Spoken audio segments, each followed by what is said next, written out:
এই মানুষগুলো যেখানে সকাল হলেই ছুটে চলে সবাই ব্যবসায় চাকরিতে, ঠিক তখনই না খেয়ে রাস্তায় পড়ে থাকা বোতল কাগজ টোকাতে ব্যস্ত একদল মানুষ, যাদেরকে আমরা বলি টোকাই।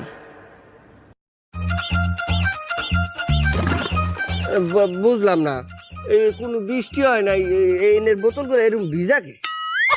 ওই টোকাই ওই, এই বোতল ধরিস না। কে স্যার? আরে বেটা, আমি এই বোতল একটু আগে মুছছি।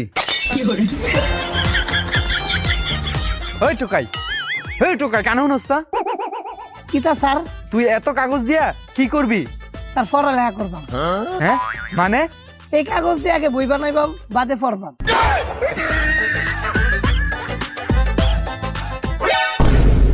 হে, আরেকটা বোতল পাইছি, তত্তরি লই লই। এই